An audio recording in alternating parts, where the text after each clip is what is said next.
11 વાણિજ્ય વ્યવસ્થા અને સંચાલનનું પ્રથમ પ્રકરણ ધંધાનું સ્વરૂપ, હેતુ અને કાર્યક્ષેત્ર. તો એની પ્રસ્તાવના જોઈએ. માનવીની જરૂરિયાતોમાં સતત વધારો થતો જાય છે. આ જરૂરિયાતોને સંતોષવા માટે માનવીએ આર્થિક પ્રવૃત્તિ કરવી પડે. હવે દરેક વ્યક્તિ છે એ પોતાની કંઈક અલગ અલગ જરૂરિયાતો હોય છે.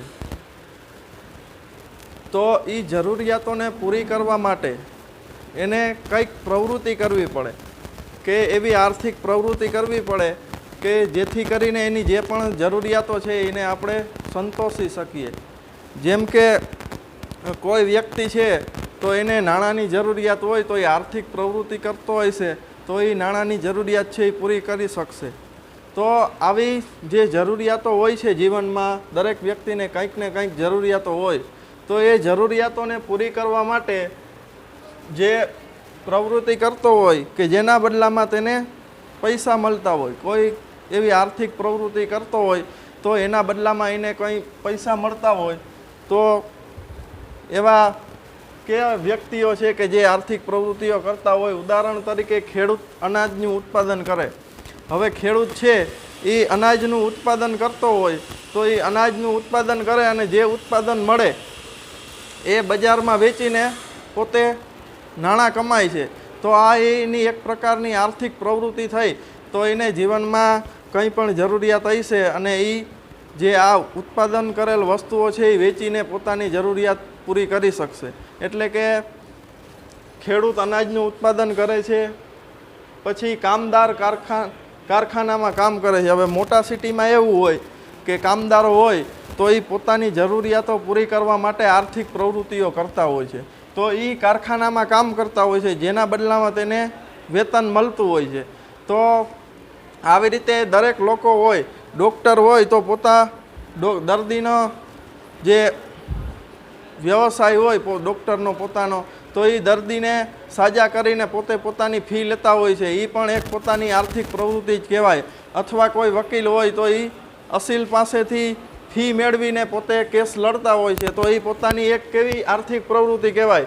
એટલે કોઈ પણ વ્યક્તિ પોતાની જે જરૂરિયાતો હોય છે એને પૂરી કરવા માટે કોઈ પણ પ્રવૃત્તિ કરતી હોય ને બદલામાં નાણાં મેળવતો હોય તો એને આર્થિક પ્રવૃત્તિ કહેવાય. હવે આર્થિક પ્રવૃત્તિ આપણે જોઈએ, બુકમાં આપી છે. આર્થિક લાભ કે નાણાકીય વળતર મેળવવાના હેતુથી કરવામાં આવતી પ્રવૃત્તિ એટલે આર્થિક પ્રવૃત્તિ.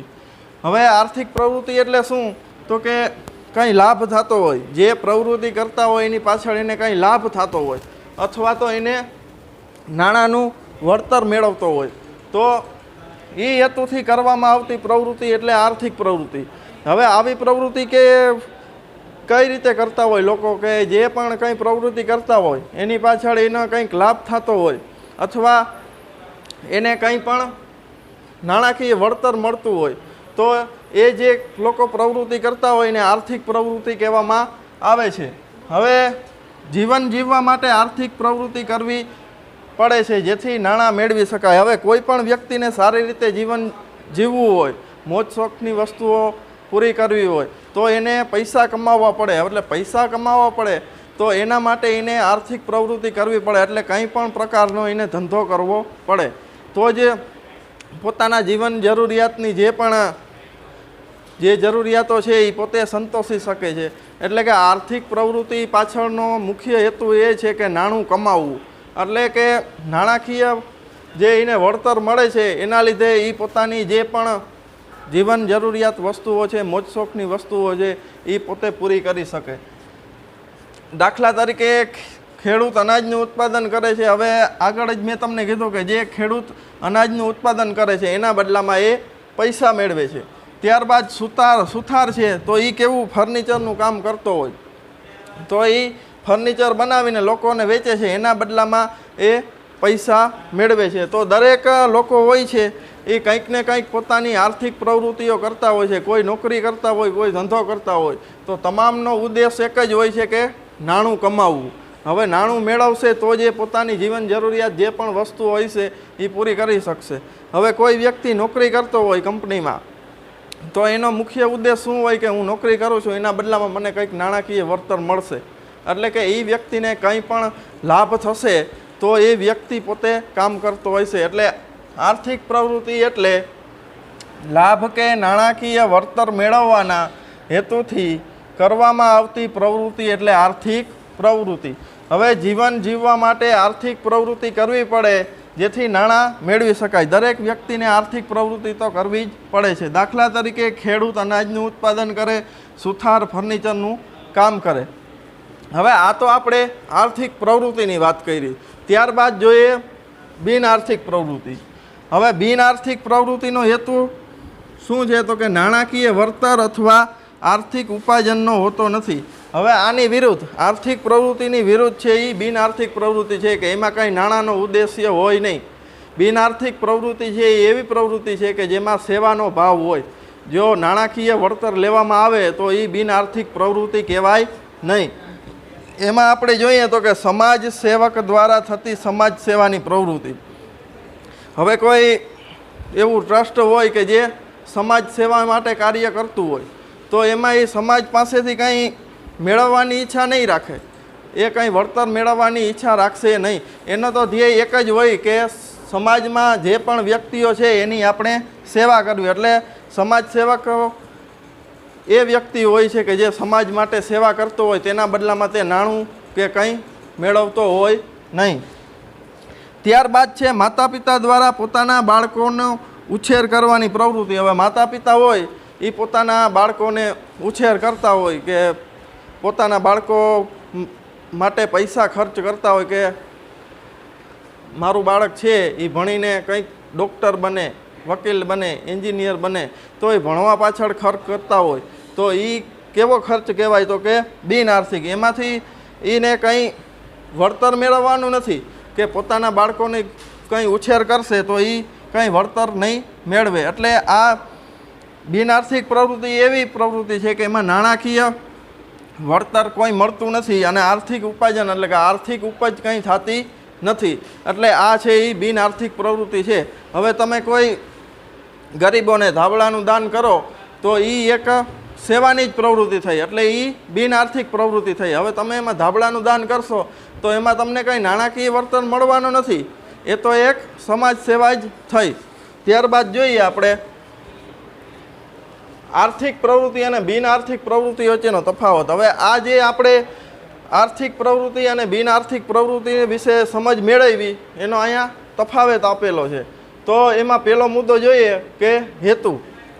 તો આર્થિક પ્રવૃત્તિનો હેતુ શું છે તો કે આર્થિક લાભ મેળવવાનો. આર્થિક લાભ એટલે શું તો કે નાણાંની જ્યાં આવક થતી હોય એને આર્થિક લાભ કહેવામાં આવે. તો આર્થિક પ્રવૃત્તિમાં નાણાંનો લાભ લોકો મેળવે છે એટલે એ આર્થિક પ્રવૃત્તિ કહેવાય. તો બિન આર્થિક પ્રવૃત્તિ એમાં શું હોય તો કે એમાં સમાજ સેવા હોય, માનવ સેવા હોય, દેશ સેવાનો હોય છે.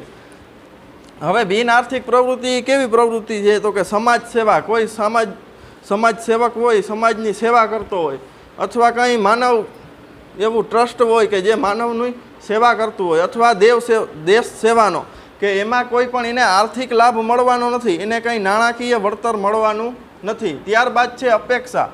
હવે આર્થિક પ્રવૃત્તિમાં જે લોકો કામ કરતા હોય એની શું અપેક્ષા હોય તો કે કોઈ વ્યક્તિ ધંધો કરતા હોય તો એને એવી અપેક્ષા હોય કે હું આ ધંધો કરું છું, બિઝનેસ કરું છું તો એમાં મને નફો મળવો જોઈએ. હવે કોઈ વ્યક્તિ નોકરી કરતા હોય તો એને શું હોય તો કે હું આ જે નોકરી કરું છું એના બદલામાં મને પગાર મળવો જોઈએ, તો એની આર્થિક પ્રવૃત્તિ ગણાય. અને કોઈ વકીલ હોય અથવા તો કોઈ ડૉક્ટર હોય. હવે ડૉક્ટર છે એ દર્દીને દવા આપશે, સાજા કરશે તો એના બદલામાં એ શું લેશે? ફી લેશે. ફી લેશે એટલે એક પ્રકારના એને નાણાંની આવક થશે. તો નફો, પગાર, ફી અને મહત્તમ સંપત્તિ મેળવવાની અપેક્ષા રહેલી છે. હવે આર્થિક પ્રવૃત્તિમાં અપેક્ષા શું છે તો કે નફો, પગાર અને ફી મેળવવાની અપેક્ષા છે. હવે બિન આર્થિક પ્રવૃત્તિમાં દેશ સેવા, સમાજ સેવાની અપેક્ષા હોય છે. હવે આમાં બિન આર્થિક પ્રવૃત્તિમાં શું હોય તો કે લોકોને એક ધ્યેય હોય કે આપણે દેશની સેવા કરવી છે અથવા કોઈ આપણે સમાજની સેવા કરવી છે. હવે એના બદલામાં એ નાણાકીય વળતર મેળવશે નહીં, એટલે એ બિન આર્થિક પ્રવૃત્તિ થઈ. એટલે એમાં દેશ અને સમાજ સેવાની અપેક્ષા છે. ત્યારબાદ એના પ્રકાર છે હવે આર્થિક પ્રવૃત્તિના 3 પ્રકાર બુકમાં આપ્યા છે: ધંધો, વ્યવસાય અને રોજગાર. અને બિન આર્થિક પ્રવૃત્તિ છે એમાં કોઈ પણ પ્રકાર આપ્યા નથી.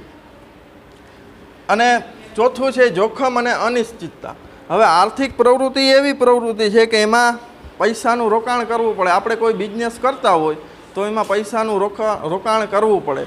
હવે નવો શરૂઆતનો બિઝનેસ હોય એટલે એમાં આપણે ખબર ના હોય કે નફો થશે કે ખોટ. ભવિષ્યમાં કંઈ એવી પરિસ્થિતિ ઉદ્ભવે તો એમાં ખોટ પણ થાય, તો જોખમ અને અનિશ્ચિતતા રહેલા છે. આર્થિક પ્રવૃત્તિઓ કરતા હોય તો એમાં જોખમ અને અનિશ્ચિતતા હોય છે. કંપનીમાં કોઈ મજૂર કામદાર હોય, એ કામ કરતા હોય તો એને એક પ્રકારનું જોખમ જ હોય કે પોતે જોખમ લઈને કામ કરતા હોય છે. અને આમાં એવા કંઈ જોખમ અને અનિશ્ચિતતા રહેલા નથી. હવે બિન આર્થિક પ્રવૃત્તિ છે એ સેવાની પ્રવૃત્તિ છે, એમાં કોઈ જોખમ અને અનિશ્ચિતતા હોય નહીં. આર્થિક પ્રવૃત્તિ છે એમાં જોખમ અને અનિશ્ચિતતા રહેલા છે. તો આ છે એ બિન આર્થિક પ્રવૃત્તિ અને બિન આર્થિક પ્રવૃત્તિ વચ્ચેનો તફાવત છે. એના 4 મુદ્દા આપેલા છે.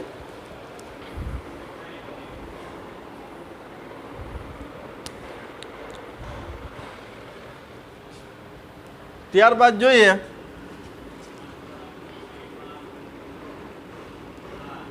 આર્થિક પ્રવૃત્તિના 3 પ્રકારો છે.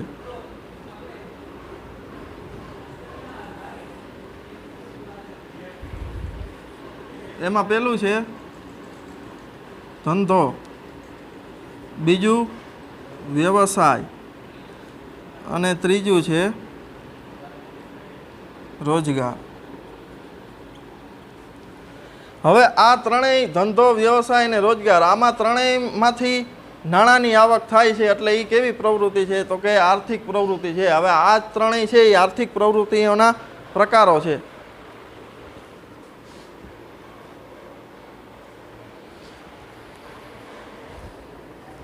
તો હવે આપણે આ આર્થિક પ્રવૃત્તિઓના જે પણ પ્રકારો છે એનો આપણે હવે ડીપમાં અભ્યાસ કરશી.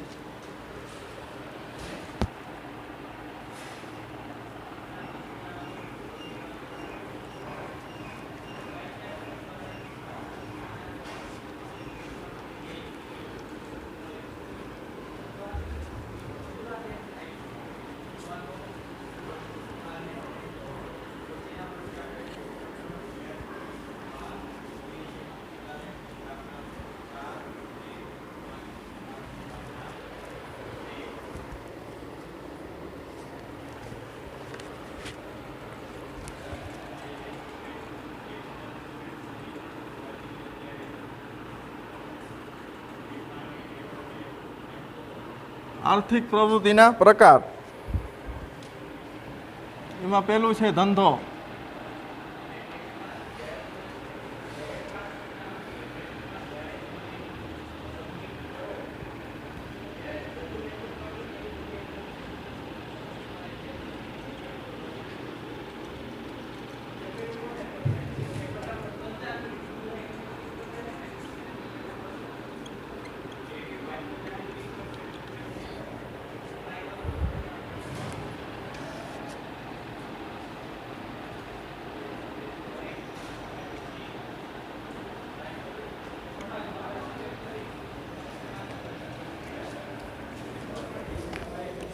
હવે ધંધો છે એનો અંગ્રેજી શબ્દ થાય છે બિઝી. બિઝી શબ્દ ઉપરથી ધંધાનો શબ્દ ઉતરી આવ્યો, જેનો અર્થ ગુજરાતીમાં થાય છે વ્યસ્ત.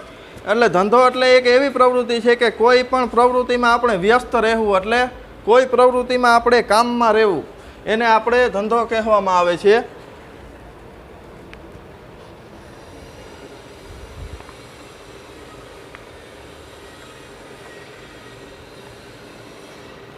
હવે એની વ્યાખ્યા જોઈએ.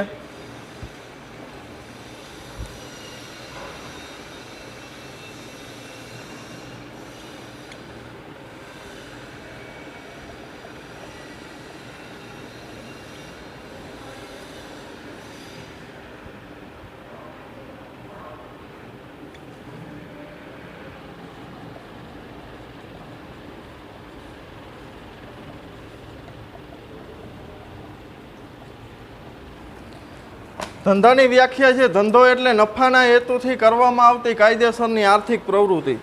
હવે કોઈ પણ લોકો જે પણ ધંધો કે બિઝનેસ કરતા હોય એ કાયદેસરની પ્રવૃત્તિ હોવી જોઈએ. હવે કાયદેસરની પ્રવૃત્તિ જે પણ લોકો કરતા હોય ને પૈસા કમાતા હોય એને શું કહેવાય? જે આર્થિક પ્રવૃત્તિઓ કરતા હોય એને ધંધો કહેવામાં આવે છે. ધંધો કોઈ વેપારી હોય ને કપડાની દુકાન હોય અને એ કપડાં વેચીને પોતે નાણું પ્રાપ્ત કરતો હોય તો એ એનો એક પ્રકારનો ધંધો થયો કે પોતાની એક આર્થિક પ્રવૃત્તિ થઈ. તો હવે એની લાક્ષણિકતાઓ છે, ધંધાની લાક્ષણિકતાઓ જોઈએ.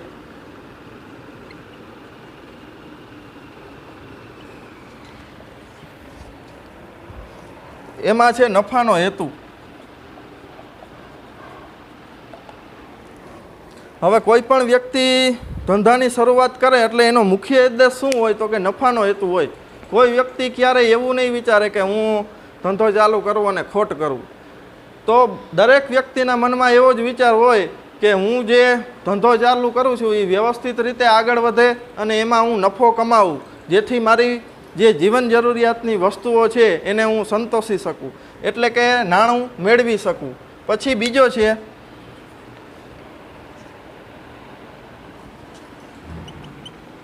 વસ્તુ અને સેવાનો વિનિમય. હવે આ કઈ રીતે? તો આપણે ઉદાહરણ તરીકે જોઈએ તો કોઈ વ્યક્તિને કાપડની દુકાન હોય અને એ જે કાપડ વેચતો હોય તો એ વસ્તુનું વેચાણ કરશે, એટલે વસ્તુ ગ્રાહકને આપશે. તો એના બદલામાં ગ્રાહક શું આપશે? તો કે ગ્રાહક એને નાણું આપશે. એટલે વસ્તુ અને સેવાનો એ વિનિમય કરશે. એટલે ગ્રાહકને જે પણ વસ્તુની જરૂરિયાત છે એ વેપારી એને સંતોષશે એ વસ્તુ આપીને. એટલે વસ્તુ અને સેવાનો વિનિમય. ત્યારબાદ જોખમ અને અનિશ્ચિતતા.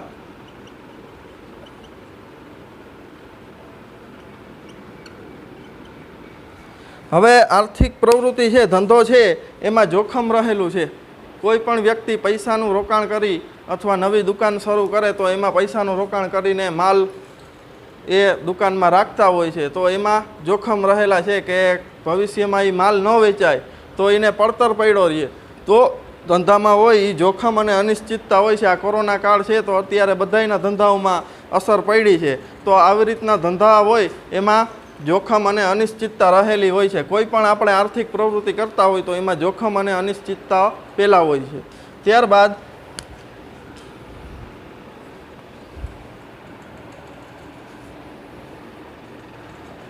દૃષ્ટિગુણનું સર્જન. હવે કોઈ વસ્તુ કે સેવાની આપણે વિનિમય કરતા હોય એટલે એમાં દૃષ્ટિગુણનું સર્જન થાય. હવે આપણે નાણાંની જરૂરિયાત છે, ધંધો કરતા હોય તો વેપાર થાય તો આપણે નાણું મળે, તો એ આપણું શું થયું? તો કે દૃષ્ટિગુણનું સર્જન થયું કે આપણી જે અપેક્ષા હતી એ આપણે પૂરી કરી શક્યા. તો એવી જ રીતના ગ્રાહક પોતાની જે વસ્તુની માંગ છે એ માંગ એની પૂરી થાય તો એ માંગ એની સંતોષી શકાય, તો એનું દૃષ્ટિગુણનું સર્જન થાય છે. ત્યારબાદ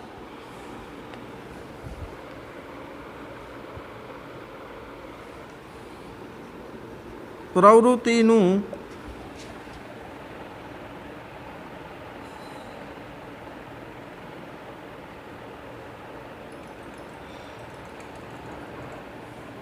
સાતત્ય. હવે ધંધો છે એ એવી પ્રવૃત્તિ છે કે એ સતત ચાલતી પ્રવૃત્તિ છે. હવે આપણે કોઈ પણ ધંધો ચલાવતા હોય તો એમાં વસ્તુની ખરીદી કરીએ અને વસ્તુનું વેચાણ કરીએ, એના બદલામાં પૈસા મેળવીએ. તો આ એ સતત ચાલતી પ્રવૃત્તિ છે. કોઈ મકાન લેવેચનું કરતા હોય તો એ મકાન લઈ અને પાછું જે પણ ગ્રાહક હોય એને મકાનની જરૂરિયાત હોય તો એને વેચાણ કરી અને એની જે જરૂરિયાતો છે એ પૂરી કરતા હોય છે. એટલે પ્રવૃત્તિનું સાતત્ય એ ધંધામાં રહેલું છે. ત્યારબાદ છે